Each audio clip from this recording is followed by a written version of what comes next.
আমার বলতে কষ্ট হচ্ছে, তারাপীঠ কঙ্কালীতলা পীঠের মন্দির উনি বানিয়েছেন। তারাপীঠ এবং কঙ্কালীতলা মন্দির উনি বানিয়েছেন। বাংলায় হিন্দু ধর্মকে প্রোটেকশন উনি দিচ্ছেন। বলছেন কেউ পাপ করলে জৈন ধর্মে মাফ করে দেওয়ার জায়গা রয়েছে। মানে আপনি চুরি করেছেন 26,000 পরিবার রাস্তায়, 23 লক্ষ পরীক্ষার্থী 2016 পরীক্ষায়, 23 লক্ষ বাংলার বেকার যুবক যুবতীকে ধ্বংস করেছেন 16 সালের পরীক্ষা। এরপরে আরো কত বেড়াবে তার ঠিক নেই। 26-এ বিজেপি আসবে, আপনাকে জেলে পুরবো আমরা, আপনার গোটা মন্ত্রিসভাকে জেলে পুরবো। আপনি বলছেন ক্ষমা করে দিন, জৈন ধর্মে আছে আমাকে ক্ষমা করে দিন। পশ্চিমবাংলার অপদার্থ মুখ্যমন্ত্রী চোর ব্যানার্জি, নাম বদলে গেছে, কেউ মমতা ব্যানার্জি আর বলছে না, এখন বলছে চোর ব্যানার্জি, প্রমাণিত চোর। মোথাবাড়িতে উনি প্রোটেকশন দিয়েছেন। কালকে জঙ্গিপুরে পুলিশকে রাম কেলান খেলিয়েছে, ওনার ভোট ব্যাংক গাড়ি পুড়িয়েছে। তিনি বলছেন দক্ষিণেশ্বর মন্দির কা সব বানা দিয়া, একটু আগে বলেছেন দক্ষিণেশ্বর মন্দির কা সব বানা দিয়া। দক্ষিণেশ্বর মন্দির উনি বানিয়েছেন। এর মধ্যে যদি ডাক্তার বোন ধর্ষণ খুন হয় সিভিকের হাতে, আপনার পুলিশ যদি প্রমাণ লোপাট করে আর আপনি যদি বলেন এবার উৎসবে ফিরুন, অনেক হয়েছে, আপনি যদি বলেন 10 লক্ষ টাকা তো দেওয়া যেতেই পারে। কোন ডাক্তার বোন, ইঞ্জিনিয়ার বোন, উনি কিছুদিন আগে মুর্শিদাবাদে গেছিলেন, বলেছেন মালদা মুর্শিদাবাদে হিন্দুরা মাইনরিটি, আমি মুসলিমদের দায়িত্ব দিয়ে যাচ্ছি প্রোটেকশন দেওয়ার জন্য। এটা কোন পুলিশ মন্ত্রীর কথা হতে পারে? আরে গুন্ডা গুন্ডা, গুন্ডার জাত নেই, ধর্ম নেই। আপনাকে গুন্ডাকে রাজধর্ম পালন করে নিয়ন্ত্রণ করতে হবে।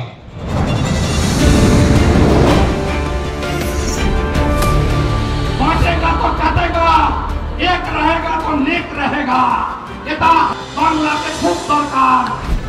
আমি ওই মায়ের মণ্ডপে গিয়েই আরতি করে এসেছি গাড়িতে। পশ্চিম বাংলায় পূজা করতে গেলে হাইকোর্টে যেতে হয়, গেরুয়া ধ্বজ নিয়ে বেড়ানো যায় না।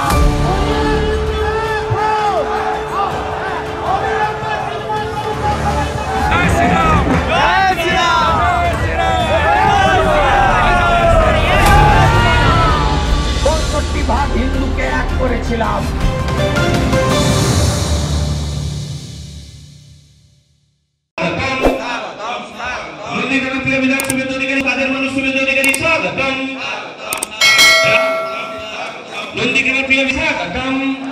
আমাদের আজকে সক্রিয় কার্যকর্তা সম্মেলনে আমাদের প্রিয় বিধায়ক শুভেন্দু অধিকারী মহোদয় উপস্থিত হয়েছেন। উনি ভারত মাতা, শ্যামাপ্রসাদ মুখোপাধ্যায় এবং দীনদয়ালজির প্রতিকৃতিতে পুষ্পার্ঘ্য নিবেদন করে আপনাদের সামনে সক্রিয় কার্যকর্তা সম্মেলনে ওনার মূল্যবান বক্তব্য রাখবেন। খাদ্য কর্মকর্তা শ্রীমতী শঙ্করী মণ্ডল,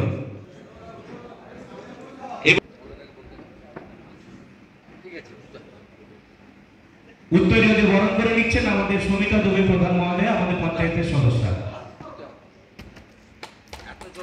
রঞ্জন ভারতী মহোদয়।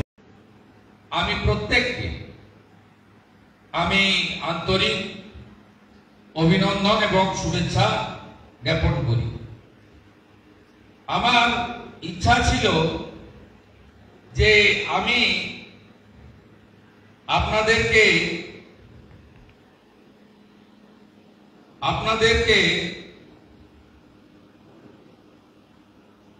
ইনডোরে বক্তব্য রাখবো, যেহেতু সাংগঠনিক মিটিং। কিন্তু পশ্চিমবাংলার অপদার্থ মুখ্যমন্ত্রী চোর ব্যানার্জি, নাম বদলে গেছে। কেউ মমতা ব্যানার্জি আর বলছে না, এখন বলছে চোর ব্যানার্জি, প্রমাণিত চোর। তিনি নেতাজি ইন্ডোর স্টেডিয়ামে এখনো মনে হয় ভাট বকছেন, একটু আগে থেকে বলছিলেন। আপনারা জানেন যে আগামীকাল মহাবীর জয়ন্তী। ভারতবর্ষের প্রধানমন্ত্রী বিশ্বের সনাতনী সমাজের একজন বড় মাপের মানুষ নরেন্দ্র মোদীজি আজকে একটা প্রোগ্রাম তিনি করছেন জৈন সমাজের লোকদের নিয়ে আপনার দিল্লিতে। তাই ওনাকেও কিছু একটা করতে হবে। উনি প্রধানমন্ত্রী হওয়ার চেষ্টা করেছেন 19-24 পারেননি, কিন্তু প্রধানমন্ত্রী মনে মনে ভেবে নিতে তো কোনো ক্ষতি নেই। তাই তিনি আগামীকাল মহাবীর জয়ন্তীর প্রাক্কালে একটা প্রোগ্রাম করছেন। আপনারা জানেন আজকের দিনটি জৈন সমাজে নবকার মহামন্ত্র দিবস হিসেবে পালিত হচ্ছে। জৈন সমাজের রীতি অনুযায়ী টাইমটা কটা? 8টা 1 থেকে 9টা 36। মোদীজি এই টাইমের মধ্যে করছেন, তিনি নিয়ম মেনেই করেন। তিনি যখন রাম মন্দির উদ্বোধন হয় তখন নিয়ম মেনে বেশ কিছুদিন মাটিতে শয়ন করেছেন। আমাদের যে সনাতন শাস্ত্র নিয়ম আছে সেটা মেনে তিনি করেছেন 8টা 1 থেকে 9টা 36। আমাদের মুখ্যমন্ত্রী তো ওই সময় আসতে পারবেন না, এরা দেরিতে ঘুম থেকে উঠে। তাই আপনার নিয়ম আপনার কাছে থাকুক। উনি 12টার সময় এপাং ওপাং ঝপাং আমরা সবাই ড্যাং ড্যাং এইসব বলে যাচ্ছেন। এবং কি কি বলেছেন আপনাদের মাধ্যমে রাজ্যের মানুষকে শোনা দরকার। কি কি বলেছেন? বলছেন ভারতের সব ভাষা উনি জানেন। আমি তো জানি, বাংলা হয়তো জানেন, তবুও আমরা অভিনন্দন বললে উনি বলেন শুভনন্দন। হ্যাঁ, উর্দু জানেন, কারণ এবারে খুশির ঈদের শুভেচ্ছা তিনি উর্দুতে দিয়েছেন। তো উনি জানেন না পশ্চিমবাংলায় সংখ্যালঘু মুসলিমদের 80% বেশি বাংলাতে কথা বলেন। তিনি কি বলেছেন? তারাপীঠ কঙ্কালীতলা পীঠের মন্দির উনি বানিয়েছেন। তারাপীঠ এবং কঙ্কালীতলা মন্দির উনি বানিয়েছেন। বাংলায় হিন্দু ধর্মকে প্রোটেকশন উনি দিচ্ছেন। যখন সোনাচূড়া থেকে টাউন ক্লাবে বজরংবলীর পুজো দিতে আসছিল, 4টে বাসে মহিলা শিশুদের পেটানো হচ্ছিল ভূতার মোড়ে, উনি প্রোটেকশন দিতে এসেছিলেন। দেবব্রত মাইতি হিন্দু যখন খুন হন চিল্লগ্রামে, উনি প্রোটেকশন দিতে এসেছিলেন। রথিবালা আড়ি যখন খুন হয় মধ্যরাতে, উনি প্রোটেকশন দিতে এসেছিলেন। মোথাবাড়িতে উনি প্রোটেকশন দিয়েছেন। কালকে জঙ্গিপুরে পুলিশকে রাম কেলান কেলিয়েছে, ওনার ভোট ব্যাংক গাড়ি পুড়িয়েছে। তিনি বলছেন দক্ষিণেশ্বর মন্দির কা সব বানা দিয়া। একটু আগে বলেছেন দক্ষিণেশ্বর মন্দির কা সব বানা দিয়া। দক্ষিণেশ্বর মন্দির উনি বানিয়েছেন। বলছেন কেউ পাপ করলে জৈন ধর্মে মাফ করে দেওয়ার জায়গা রয়েছে। মানে আপনি চুরি করেছেন 26,000 পরিবার রাস্তায়, 23 লক্ষ পরীক্ষার্থী 2016 পরীক্ষায়, 23 লক্ষ বাংলার বেকার যুবক যুবতীকে ধ্বংস করেছেন 16 সালের পরীক্ষা। এরপরে আরো কত বেড়াবে তার ঠিক নেই। 26-এ বিজেপি আসবে, আপনাকে জেলে পুরবো আমরা, আপনার গোটা মন্ত্রিসভাকে জেলে পুরবো। আপনি বলছেন ক্ষমা করে দিন, জৈন ধর্মে আছে আমাকে ক্ষমা করে দিন। স্কিল সেক্টরে ইন্ডিয়ার 1 নম্বরে বাংলা। নন্দীগ্রামে 1-2 ব্লকে কত ছেলে বাইরে কাজ করে? কত ছেলে বাইরে কাজ করে? 17টা অঞ্চলে কত? 40,000 মিনিমাম। ঠিক না বেটি? আগে জানতাম না। করোনা যখন হয়েছিল, যখন শ্রমিক স্পেশাল ট্রেন দিয়েছিলেন মোদিজি, আর করোনার সময় শ্রমিকদেরকে প্রশাসন এবং হেলথের পক্ষ থেকে নামের তালিকা করে 7 দিন স্কুলে রাখা হতো না, বাড়িতে পাঠানোর আগে। তখনই আমরা বুঝেছিলাম যে কত হাজার লোক বাইরে বসবাস করেন এই পশ্চিম বাংলায়। তিনি বলছেন স্কিল সেক্টরে আমরা 1 নম্বরে। স্কিল মানে দক্ষ। ধরে নিলাম এরা অদক্ষ,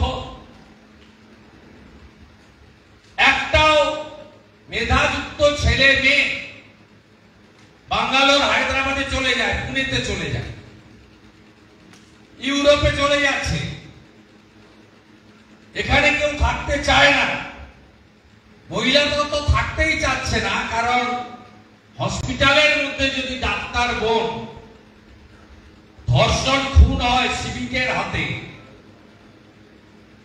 আপনার পুলিশ যদি প্রমাণ লোপাট করে, আর আপনি যদি বলেন এবার উৎসবে ফিরুন, অনেক হয়েছে, আপনি যদি বলেন 10 লক্ষ টাকা তো দেওয়া যেতেই পারে। কোন ডাক্তার বোন, ইঞ্জিনিয়ার বোন, আইটি সেক্টরের বোন এই রাজ্যে অভয়ার ঘটনার পরে এখানে থাকবে? তাই উনার বক্তব্যে মুথাবাড়ি নেই, জঙ্গিপুর নেই। উনি কিছুদিন আগে মুর্শিদাবাদে গেছিলেন, বলেছেন মালদা মুর্শিদাবাদে হিন্দুরা মাইনরিটি, আমি মুসলিমদের দায়িত্ব দিয়ে যাচ্ছি প্রোটেকশন দেওয়ার জন্য। এটা কোন পুলিশ মন্ত্রীর কথা হতে পারে? আরে গুন্ডা গুন্ডা, গুন্ডার জাত নেই, ধর্ম নেই। আপনাকে গুন্ডাকে রাজধর্ম পালন করে নিয়ন্ত্রণ করতে হবে। তাই ভারতীয় জনতা পার্টির যারা 24-এ সক্রিয় সদস্য হলেন, তাদের মহান কর্তব্য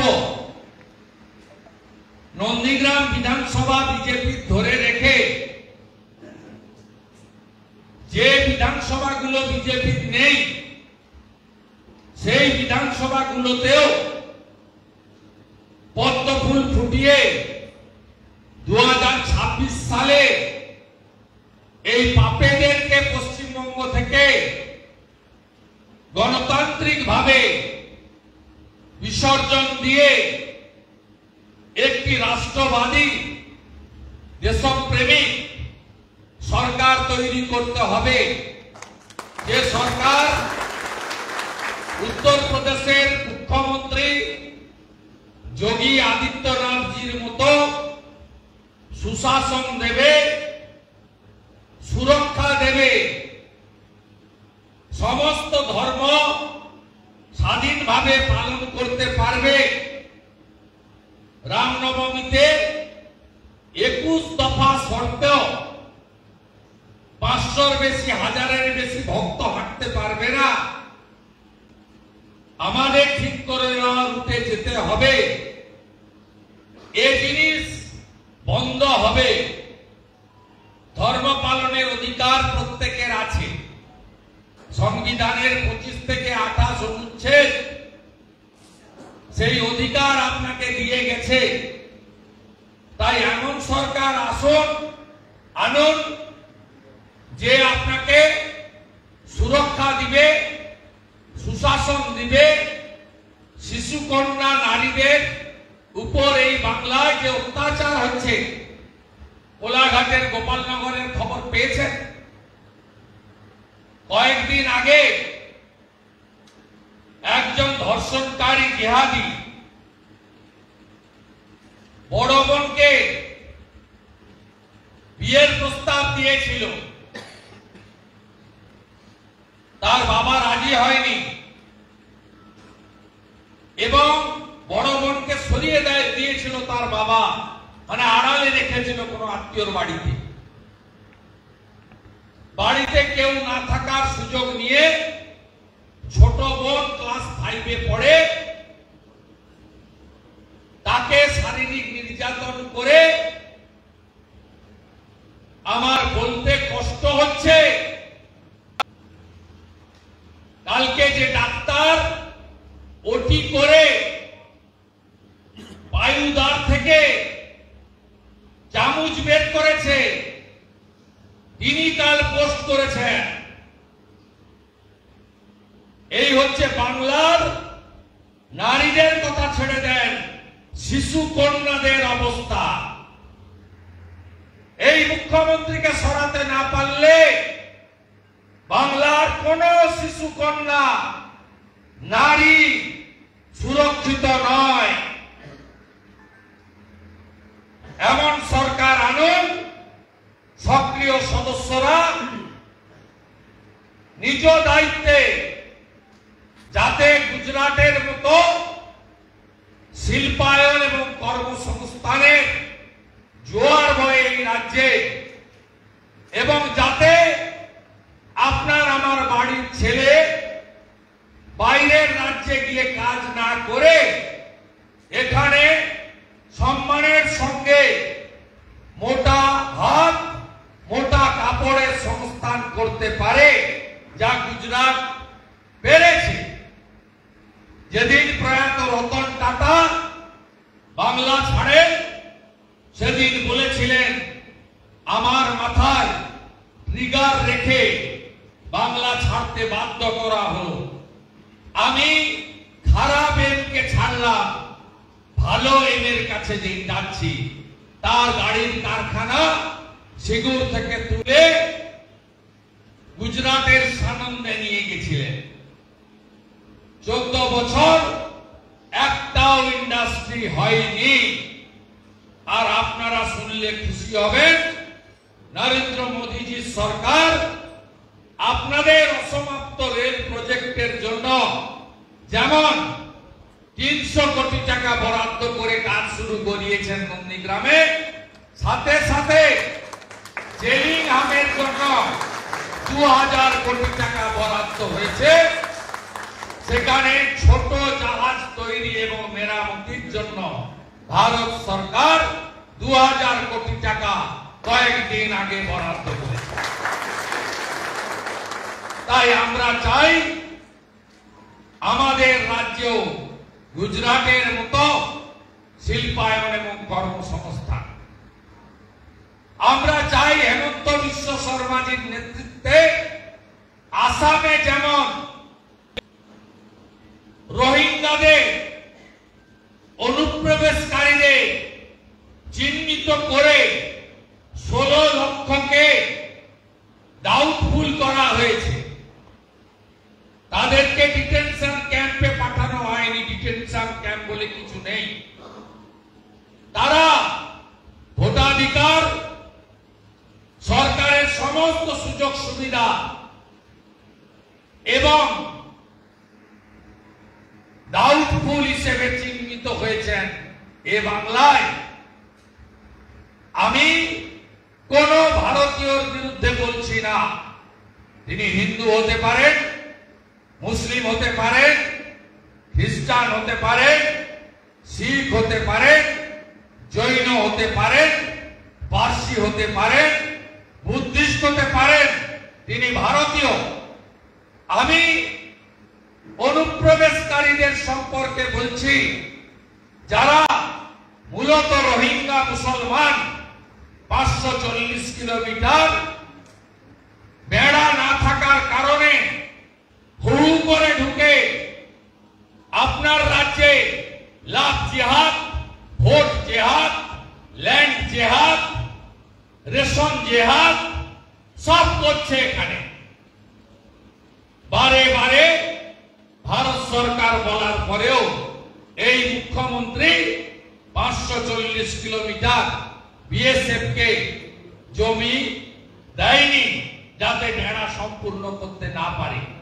তাই আপনারাও চাইবেন এই বাংলায় আসামের মতো একটা সরকার হোক, যে শরণার্থীদের আশ্রয় দেবে।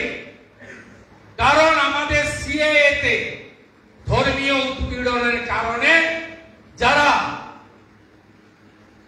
বাড়ি ঘর দুয়ার ছাড়তে বাধ্য হয়েছে, সেই হিন্দু, শিখ, খ্রিস্টান, জৈন, বুদ্ধিস্টদের সিএএ এর মাধ্যমে নাগরিকত্ব দেওয়ার কথা বলা হয়েছে। আর বাকি যারা, তাদেরকে অনুপ্রবেশকারী হিসেবে চিহ্নিত করার কথা বলা হয়েছে।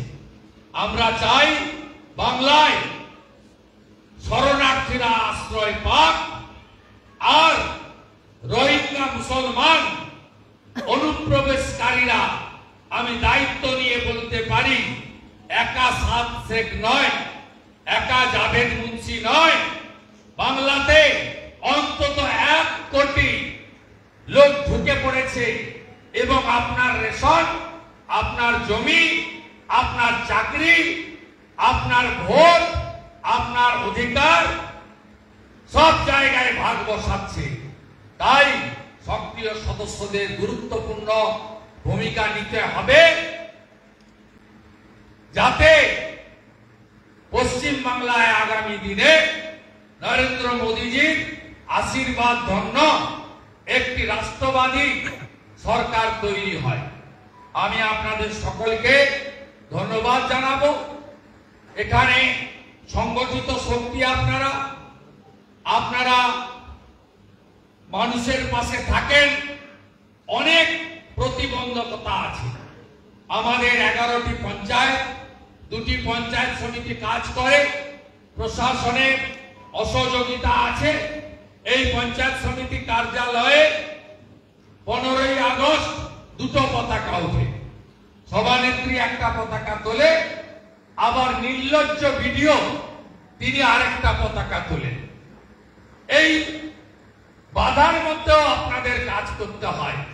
আমি এই পঞ্চায়েত সমিতির জন্য সকলকে একটা হাততালি দিতে বলবো। 15 ফিনান্সে তারা এই জেলাতে 1 নম্বর হয়েছে।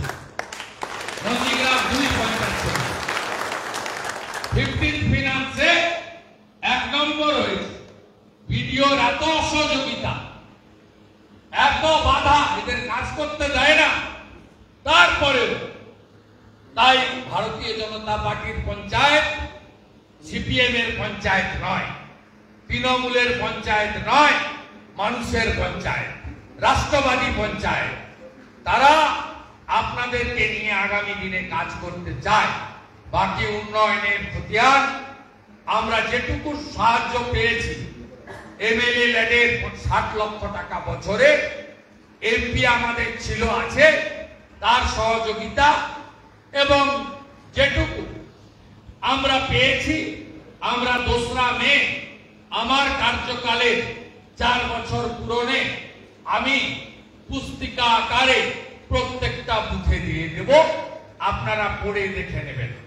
কারণ আমি মনে করি যে কোনো জনপ্রতিনিধিদের দায়বদ্ধতা, অ্যাকাউন্টেবিলিটি যেমন আছে, তাদের ট্রান্সপারেন্সি অর্থাৎ তাদের স্বচ্ছতা মানুষের কাছে, গণদেবতার কাছে, জনতার দুয়ারে রাখা উচিত।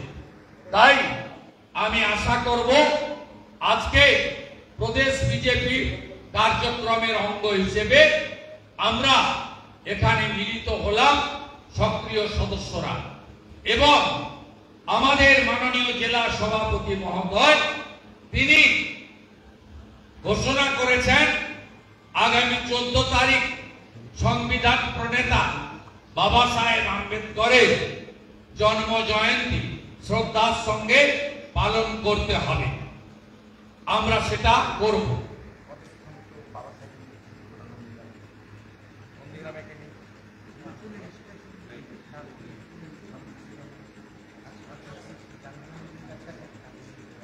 আমাদের নন্দীগ্রামে আমাদের বাবা সাহেবের মূর্তি নেই। আমি পঞ্চায়েত সমিতিকে বলবো অর্থের ব্যবস্থা হবে পঞ্চায়েত সমিতির ওন ফান্ড থেকে। বাবা সাহেব আম্বেদকরের মূর্তি আমরা যত দ্রুততার পক্ষে সম্ভব আমরা এখানে একটা স্থাপন করব। বাবা সাহেব আম্বেদকর যিনি দলিত সমাজ, আদিবাসী সমাজ, ওবিসি সমাজ, পিছিয়ে পড়া সমাজকে অধিকার দিয়েছিলেন, আমরা ভোটের অধিকার পেয়েছিলাম। আর 15 তারিখে বাংলা পয়লা বৈশাখ, পয়লা বৈশাখে যেমন সাংস্কৃতিক মাহাত্ম্য রয়েছে, ধর্মীয় মাহাত্ম্য রয়েছে। ওই দিন হাল খাতা হয়, সবাই ব্যবসায়ীরা তাদের খাতা মন্দিরে পুজো দিয়ে সিঁদুর লাগান এবং আমাদের এখানে হালখাতা উপলক্ষে সিদ্ধিদাতা গণেশেরও পুজো হয়। এর একটা ধর্মীয় মাহাত্ম্য রয়েছে।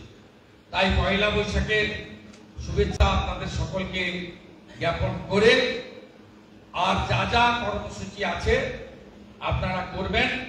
আবারও এই 295 জন সক্রিয় সদস্যের বাইরে যে বিপুল পরিমাণ হাজারে হাজারে আমাদের সমর্থক আজকে আমন্ত্রণ পাননি, তাদের 2 তারিখে যেভাবে রাম মন্দির শিলান্যাসের দিন আমরা আমন্ত্রণ করেছিলাম, একইভাবে আমন্ত্রণ করব।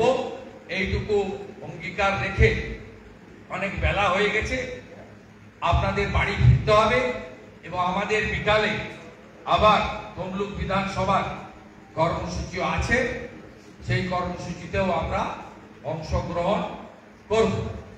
আপনাদের সকলকে অভিনন্দন জানিয়ে পূর্ণাঙ্গ মন্ডল কমিটি তৈরি হয়ে গেলে প্রত্যেকটা মন্ডলে 1.5-2 ঘন্টা 3 ঘন্টা যা সময় লাগবে দিয়ে আমরা একটু ইন্টারেক্টিভ মানে প্রশ্ন উত্তরে সেশন করব, যাতে পঞ্চায়েতের সঙ্গে দলে আঞ্চলিক স্তরে একটা নিবিড় সম্পর্ক তৈরি হয়।